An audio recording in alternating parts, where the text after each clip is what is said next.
Mitosis ডিভিশনে যাওয়ার আগে আমাদের আরো একটা টার্মের সাথে পরিচিত হতে হবে, সেটা হচ্ছে সেল সাইকেল বা কোষ চক্র। আমরা জানি আমরা যখন পরীক্ষা দিই, আমাদের পরীক্ষাটা হয়তো বা 2 ঘন্টা বা 3 ঘন্টার একটা পরীক্ষা হয়, কিন্তু সেই পরীক্ষার জন্য আমরা প্রিপারেশন নেই মাসের পরে মাস ধরে, তাই না? ঠিক তেমনি আমাদের কোষ যখন বিভাজিত হয়, কোষ বিভাজনের আগেও সে একটা প্রিপারেশন নেয় এবং সেই প্রিপারেশন নেওয়ার পরে সে বিভাজিত হয়। তো এই যে কোষের বিভাজনের জন্য কোষের একটা প্রিপারেটরি টাইম বা কোষের একটা প্রস্তুতিমূলক সময় এবং এরপরে কোষ বিভাজন, এই দুইটা জিনিসকে একসাথে বলা হয় কোষ চক্র বা সেল সাইকেল। তাহলে সেল সাইকেল এর দুটো অংশ, একটা হচ্ছে প্রিপারেটরি টাইম বা যে সময়টাতে আমাদের কোষ প্রস্তুতি নেবে সেই সময়টা, যেটাকে বলা হয় ইন্টারফেজ, আর আরেকটা সময় যে সময়টাতে কোষ নিজেই বিভাজিত হয় সেই সময়টাকে বলা হয় সেল ডিভিশন স্টেজ বা ডিভিশনাল স্টেজ। তাহলে এই যে ইন্টারফেজ বা প্রস্তুতিমূলক সময় এবং ডিভিশনাল স্টেজ বা আমাদের কোষ বিভাজন, এই দুইটা মিলেই আমাদের সেল সাইকেল তৈরি হয়। তো সেল সাইকেলের এই যে ইন্টারফেজ, এই ইন্টারফেজেই 90 থেকে 95% সময় ব্যয় হয় এবং ডিভিশনাল ফেজে দেখা যায় যে 5 থেকে 10% টাইম ব্যয় হয়। ঠিক আমাদের পরীক্ষার মতোই, আমরা একেবারে মাসের পর মাস প্রিপারেশন নেই পরীক্ষার জন্য, কিন্তু পরীক্ষাটা হয় খুব অল্প সময়ে। ঠিক তেমনি আমাদের কোষও প্রস্তুতি নেয় অনেক লম্বা সময় ধরে, কিন্তু সে বিভাজিত হয়ে যায় খুব তাড়াতাড়ি। তো আমাদের এই যে ইন্টারফেজ বা প্রস্তুতিমূলক সময়, এই ইন্টারফেজকে আমরা দুইটা কোষ বিভাজনের মধ্যবর্তী সময় হিসাবে বলতে পারি, যে দুইটা কোষ বিভাজনের মাঝে যে সময়টা একটা কোষ পরবর্তী কোষ বিভাজনের প্রস্তুতি নেয় সেই সময়টাই হলো ইন্টারফেজ। তো ইন্টারফেজ যেহেতু একটা অনেক লম্বা সময়, সেহেতু ইন্টারফেজকে কয়েকটা ভাগে ভাগ করা হয়েছে। ইন্টারফেজকে যে কয়েকটা ভাগে ভাগ করা হয়েছে সেগুলো হলো G1 বা গ্যাপ 1, যেটাকে আমরা বাংলায় বিরাম একও বলতে পারি। তারপর হলো S ফেজ বা সিনথেসিস ফেজ, যেটাকে আমরা এখানে বাংলায় ডিএনএ সংশ্লেষণও বলতে পারি, এবং G2 বা গ্যাপ 2, বাংলায় যেটাকে বলা যায় বিরাম 2। এই যে আমাদের ইন্টারফেজের এই যে সময়গুলো, এই সময়গুলো সেল সাইকেলের জন্য খুবই খুবই ইম্পর্টেন্ট। প্রথমেই আসি আমরা G1 বা গ্যাপ 1, এই সময়টাতে কি ব্যাপার সংঘটিত হয়। প্রথমেই আমরা আসি G1 বা গ্যাপ 1। এই সময়টা আমাদের সেল সাইকেলের দেখা যায় যে মোটামুটি 30 থেকে 40% সময় এই G1 এই পর্যায়ে ব্যয় হয়। তো এই পর্যায়ে আমাদের কোষ বিভাজনের জন্য তার যে বিভিন্ন ধরনের প্রোটিন লাগে সেই প্রোটিন সে সিনথেসিস করে। আমরা জানি কোষ বিভাজন এটা অবশ্যই কোষের জন্য একটা অনেক শক্তির ব্যাপার, এবং এই শক্তির জন্য আমরা জানি আমাদের কোষের ভিতরে এটিপি নামের রাসায়নিক পদার্থর দরকার পড়ে। তো এই সময়টাতে সে বেশি বেশি করে এটিপি সিনথেসিস করে, এবং বিশেষ করে এখানে সাইক্লিন নামের একটা প্রোটিন আছে, যে প্রোটিনটা তৈরি হয় গ্যাপ 1 এই পর্যায়ে। তো গ্যাপ 1 এর পরেই যে পর্যায়টা চলে আসে সেটা হচ্ছে এস পর্যায় বা আমাদের সিনথেসিস পর্যায়, বা বাংলায় যেটাকে বলা হচ্ছে ডিএনএ সংশ্লেষণ পর্যায় বা ডিএনএ সিনথেসিস পর্যায়। এটা হচ্ছে আমাদের ইন্টারফেজের সবথেকে গুরুত্বপূর্ণ পর্যায়। এই সিনথেসিস পর্যায়, এই পর্যায়ে পরবর্তী কোষ বিভাজনের জন্য যে ডিএনএ দরকার পড়ে, বা আমরা জানি যে আমাদের ক্রোমোজোম বা আমাদের নিউক্লিয়াসের মুখ্য উপাদান যে ক্রোমোজোম, এটা ডিএনএ দিয়েই তৈরি হয়। তো এই সিনথেসিস পর্যায়ে পরবর্তী কোষের জন্য ডিএনএ তৈরি হয়, এবং আমরা জানি যে ডিএনএ থেকে ডিএনএ তৈরি হওয়ার প্রক্রিয়াকে বলা হয় ডিএনএ রেপ্লিকেশন বা ডিএনএ অনুলিপন। তো ডিএনএ রেপ্লিকেশন বা ডিএনএ অনুলিপন, এই ঘটনাটা আমাদের এস ফেজে সংঘটিত হয়ে থাকে, এবং এস ফেজের জন্য এখানে একটু সময়ও বেশি লাগে। এখানে মোটামুটি 30 থেকে 50% টাইম এইখানেই ব্যয় হয়। এবং পরবর্তীতে যেটা G2 বা গ্যাপ 2 ফেজ, এই গ্যাপ 2 ফেজ এটা হচ্ছে এই ধাপে কোষ বিভাজনের জন্য অন্যান্য যে প্রয়োজনীয় উপাদান আছে সেই উপাদানগুলি তৈরি হয়, এবং এখানে সময় কিছুটা কম লাগে। তো এখানে আমরা গ্যাপ 1, গ্যাপ এস এবং G2 এই তিনটা ফেজ আমরা দেখলাম। তো এখানে আরো একটা কথা রয়ে গেছে, যেটা গ্যাপ 1 বা G1 যে ফেজ, সেখানে প্রোটিন তৈরি হওয়ার পাশাপাশি সেখানে আরএনএও তৈরি হয়। তাহলে আমরা যেটা পেলাম, G1 এই ফেজে তৈরি হচ্ছে আরএনএ এবং প্রোটিন, এবং প্রোটিনের মধ্যে সাইক্লিন, এই প্রোটিনটা গুরুত্বপূর্ণ। এস পর্যায়ে এটা সবচেয়ে গুরুত্বপূর্ণ ধাপ এই তিনটা ধাপের ভিতরে, এবং এই এস পর্যায়ে ডিএনএ রেপ্লিকেশন বা ডিএনএ সিনথেসিস হয়ে থাকে। এবং লাস্টে যে G2 ফেজ, এই G2 ফেজে শুধুমাত্র কোষ বিভাজনের জন্য যে আনুষঙ্গিক অন্যান্য দ্রব্য প্রয়োজন সেই দ্রব্যগুলি তৈরি হয়ে থাকে। তো আমরা সেল সাইকেল জানলাম। সেল সাইকেল জানার পর আমরা এখন মাইটোসিস কোষ বিভাজন, এই কোষ বিভাজনটা কিভাবে সম্পন্ন হয় সেটা সম্পর্কে আমরা এখন জানি। মাইটোসিস কোষ বিভাজন, এই কোষ বিভাজনেরও দুইটা প্রক্রিয়া, একটা হচ্ছে ক্যারিওকাইনেসিস আর একটা হচ্ছে সাইটোকাইনেসিস। তো ক্যারিওকাইনেসিস যেটা রয়েছে মাইটোসিসের সেই ক্যারিওকাইনেসিসকে ভাগ করা যায় 5টা উপধাপে। সত্যি কথা বলতে এই মাইটোসিস প্রক্রিয়া, এই প্রক্রিয়াটা কিন্তু একেবারে একটা কন্টিনিউয়াস প্রক্রিয়া। এই প্রক্রিয়াটা কিন্তু থেমে থেমে ধাপে ধাপে আসলে হয় না। কিন্তু বোঝার সুবিধার জন্য এই মাইটোসিস প্রক্রিয়াকে আমরা বিভিন্ন ধাপে বা পর্যায়ে বিভক্ত করেছি শুধুমাত্র বোঝার সুবিধার জন্য। কিন্তু কোষের ভিতরে যখন এই প্রক্রিয়াটা সংঘটিত হয় সেটা কিন্তু কখনোই থেমে থেমে ধাপে ধাপে সম্পন্ন হয় না, সেটা কন্টিনিউয়াসলি চলতে থাকে।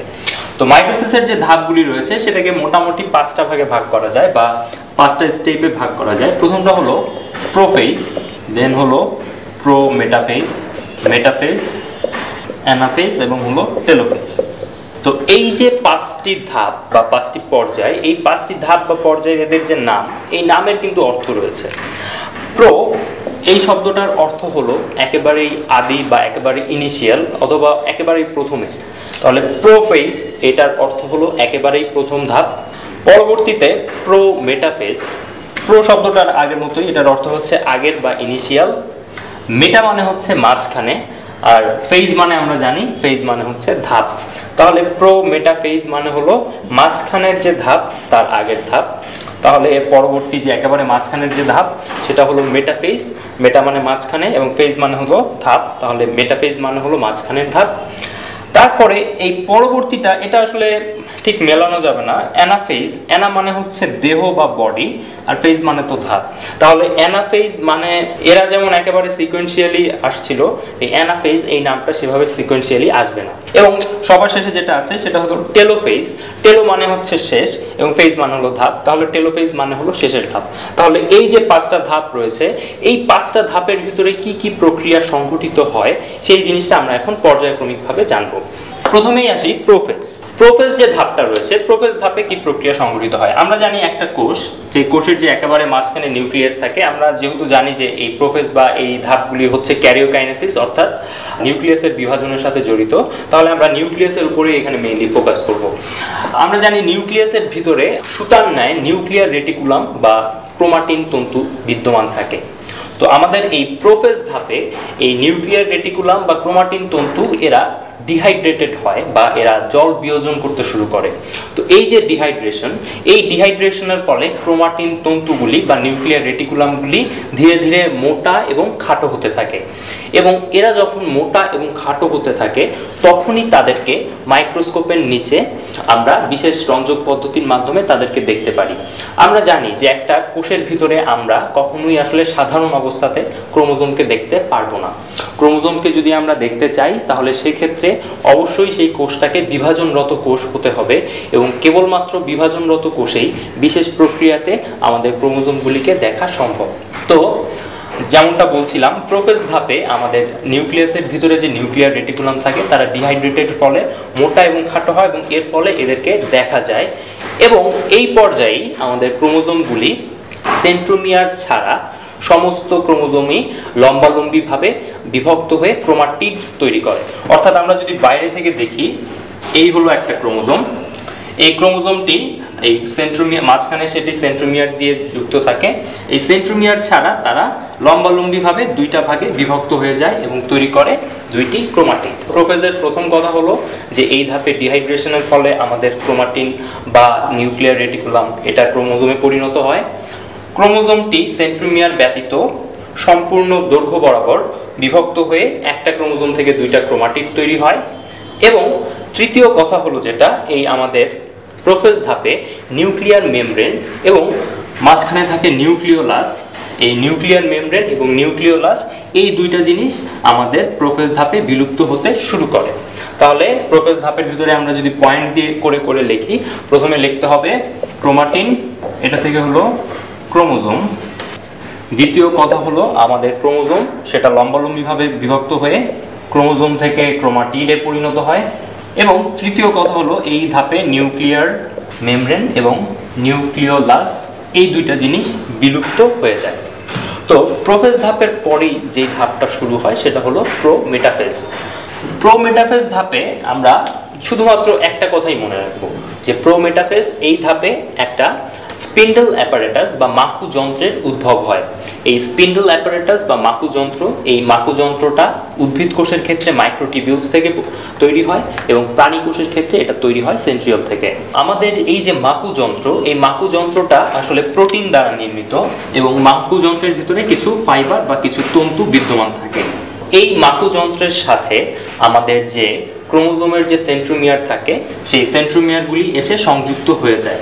তো দেখা যায় যে সবগুলি যে স্পিন্ডল ফাইবার থাকে সবগুলি স্পিন্ডল ফাইবার বা মাকুতন্তুর সাথে আসলে ক্রোমোজোম এসে যুক্ত হয় না, কোনো কোনো স্পিন্ডল ফাইবারের সাথে এসে এরা যুক্ত হয়। তো যেই ফাইবারগুলির সাথে আমাদের ক্রোমোজোমের সেন্ট্রোমিয়ারগুলি এসে যুক্ত হয় সেই ফাইবারগুলিকে বলা হয় ক্রোমোজোমাল ফাইবার, বা এটার আরেকটা নাম হচ্ছে ট্র্যাকশন ফাইবার। যেহেতু আমাদের এই স্পিন্ডল ফাইবারের যে তন্তুগুলি আছে সেই তন্তুগুলির ভিতরে একটা প্রোটিন থাকে যার নাম হচ্ছে কাইনেটোকোর। এই কাইনেটোকোর প্রোটিনের সাহায্যে আমাদের স্পিন্ডল যন্ত্রের সাথে আমাদের যে সেন্ট্রোমিয়ার আছে এই সেন্ট্রোমিয়ারটা এসে সংযুক্ত হয়। তো আমরা এখান থেকে জানলাম যে আমাদের প্রোমেটাফেজ, এখান থেকে আমরা মনে রাখবো শুধুমাত্র একটা কথা, সেটা হলো যে প্রোমেটাফেজে একটা স্পিন্ডল যন্ত্রের তৈরি হয় যেটা হচ্ছে প্রোটিন দ্বারা তৈরি হয়, এবং এই স্পিন্ডল যন্ত্রটা উদ্ভিদ কোষের ক্ষেত্রে আসে মাইক্রোটিবিউলস থেকে এবং প্রাণী কোষের ক্ষেত্রে এটা আসে সেন্ট্রিওল থেকে। এবং আমাদের এই যে ক্রোমোজোমগুলি আছে এই ক্রোমোজোমের সেন্ট্রোমিয়ারগুলি এসে স্পিন্ডল ফাইবারের এক একটা তন্তুর সাথে যুক্ত হয়। এই ফাইবারগুলির নাম স্পিন্ডল ফাইবার, ক্রোমোজোমাল ফাইবার কিংবা ট্র্যাকশন ফাইবার।